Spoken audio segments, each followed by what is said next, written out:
The final season of Castlevania ended this year, and I have to say, it was bloody spectacular, being my favourite show based on a video game.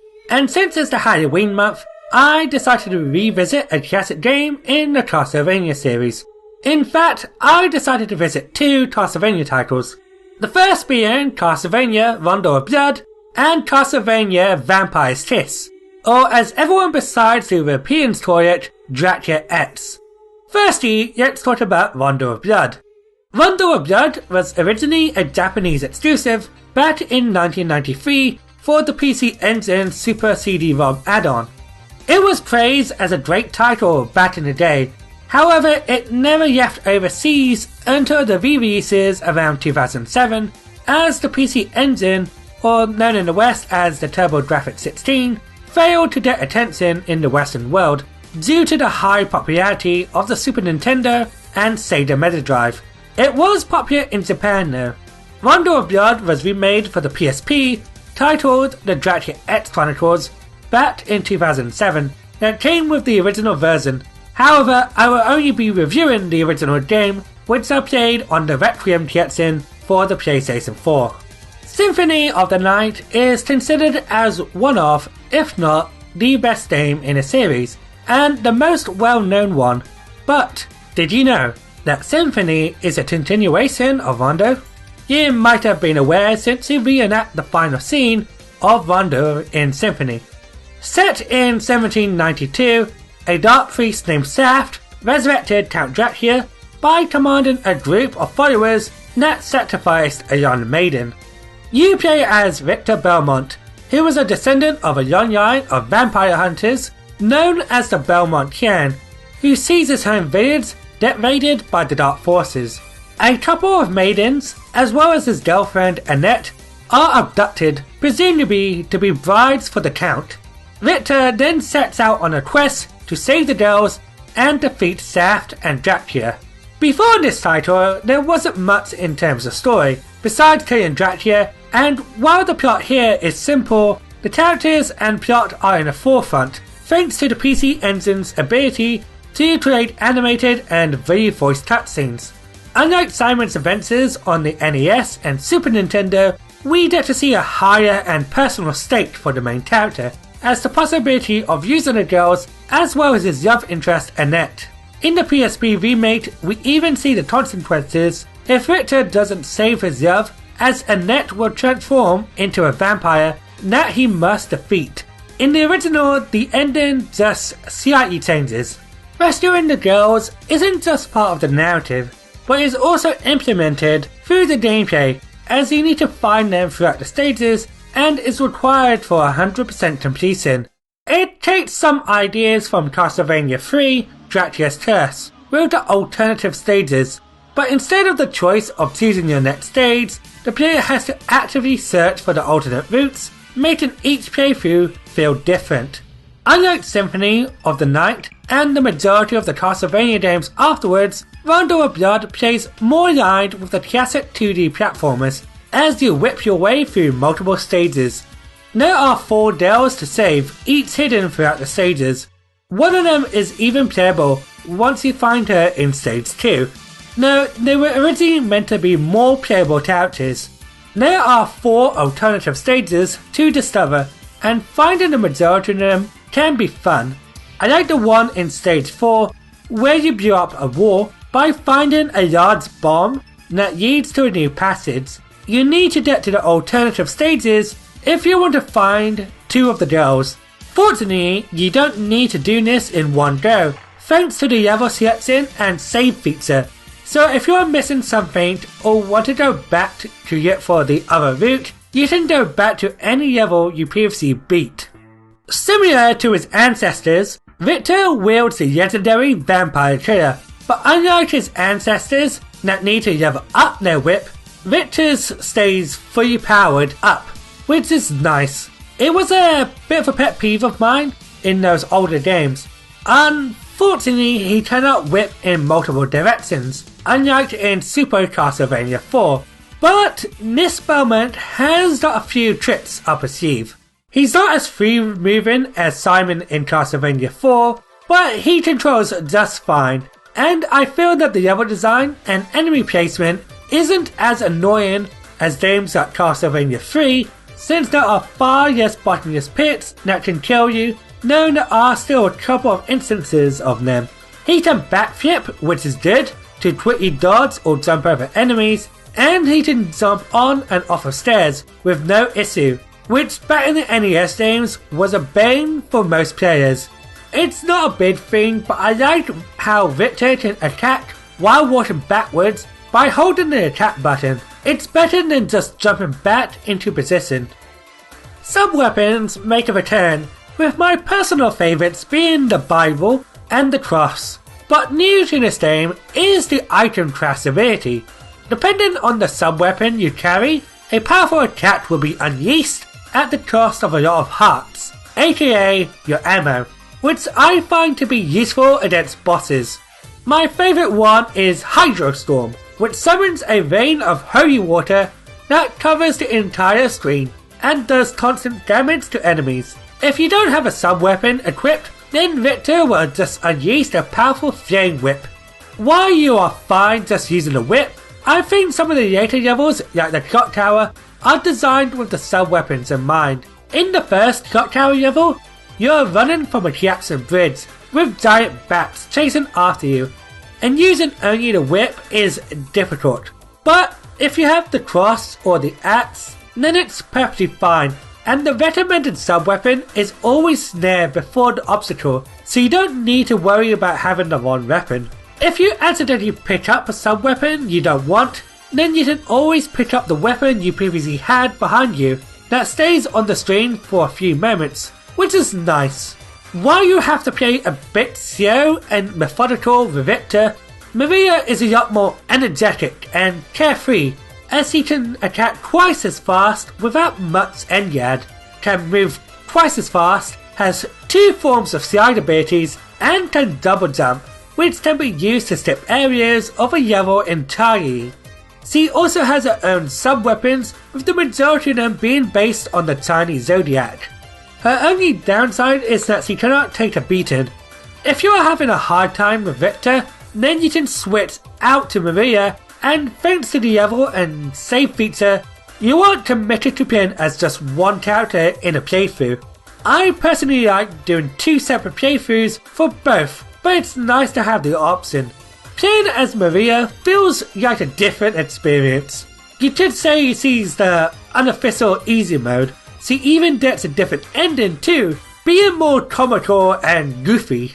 The PC Engine Super CD-ROM was the first console to use CDs, which allowed the developers to create free animated voice cutscenes and CD quality audio, and the animated cutscenes were impressive at the time, with the anime style character designs. The art department of Konami drew portraits for the cutscenes, but were digitized for the game. Since the game was originally a Japanese exclusive, the artists had the freedom to add religious symbols as well as nudity with the monster designs. The original version was only in Japanese, but the opening cutscene with the sacrifice was in German, as the sound director and one of the composers, Akira Shoji, thought it'd be fitting, especially since German was one of the more common languages during Romania in the 17th century. Plus, with the main character having a German name, it's a nice fit. No, the Romanian language would have been a better option. Their re-releases of the game also include an English dubbed, which are fine, but since it's a re-release, it doesn't match up with the lip sync very well. I noticed it a lot when I saw Maria's interaction with Dracula, which has a long pause between the interaction. The one and only justice in this world. I don't understand what that means. No matter how complicated you make it, a bad thing is still a bad thing.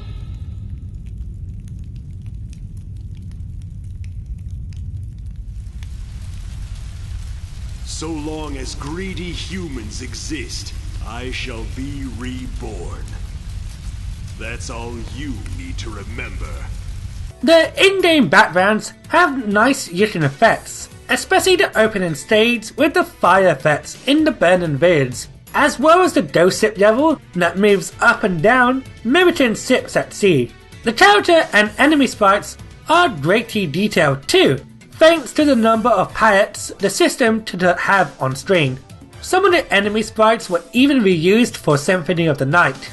Castlevania has usually been great in the music department, and thanks to the CD quality audio, the music is a bop to listen to. You have some of the classics arranged, like Vampire Killer and Bloody Tears, and the ones that debuted here, like Sias and Those Sit Painting, are a great listen. My absolute favourite track though is the opening stage theme titled Divine Bloodlines. I freaking love that guitar riff at the beginning.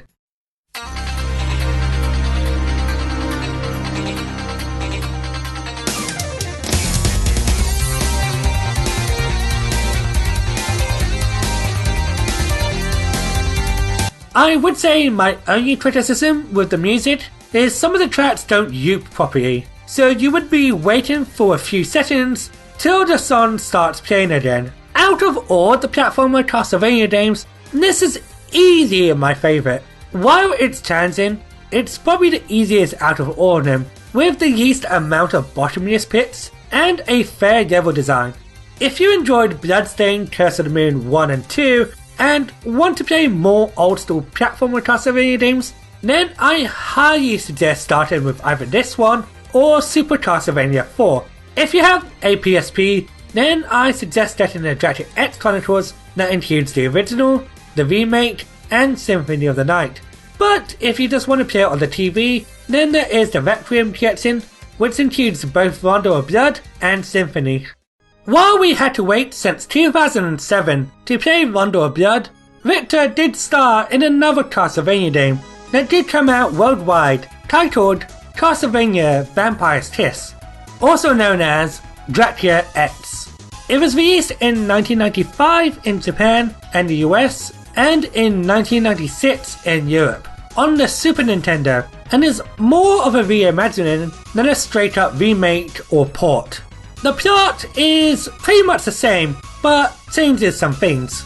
Instead of the anime cutscenes, we just have still images in the sepia tone explaining to us the synopsis, which is fine as the Super Nintendo wasn't known to be able to create free voice and animated cutscenes. No, it did have a few exceptions. The game removed Saft, as well as the two girls Tara and Iris. No, Maria and Annette returned. We find out that Maria and Annette are sisters in this incarnation, which is a nice touch. Unfortunately, Maria is no longer playable. Like the previous game, Maria and Annette need to be rescued, but while it wasn't an issue to find them in Rondo, it's a pain to find them here. Vampire's Kiss only has 2 alternate stages, and one of them must be avoided to get the best ending.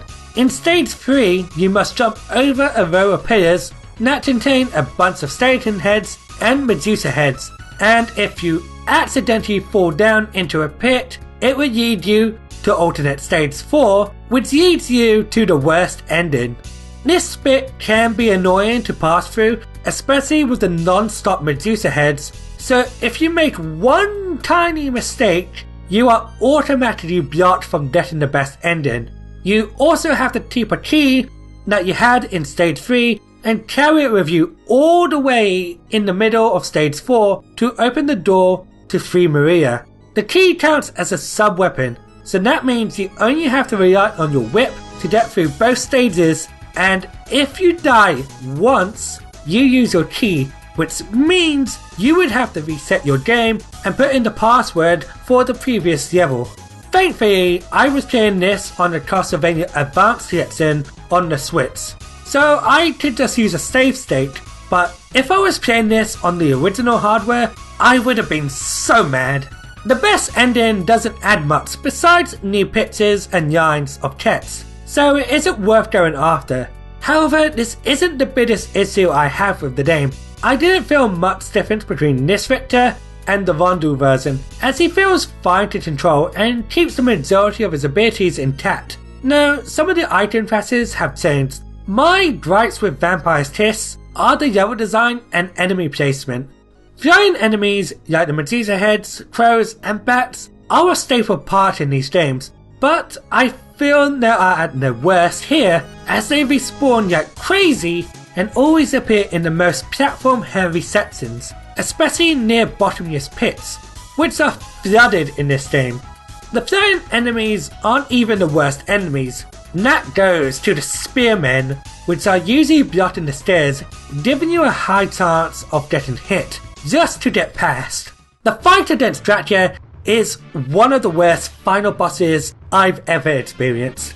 His first form is pretty much the same as cat pattern in Rondo of Blood, shooting fireballs and teleporting constantly, with his only weak spot being the head, which isn't too bad, but what makes the boss fight awful is the terrain. You fight him on a number of floating platforms of all different heights, and combine that with his teleportation ability, the fight can drag on. He has a final form where he flies around too. If you get hit once, there is a good chance you would get knocked back into a bottomless pit, making you restart the fight from phase 1.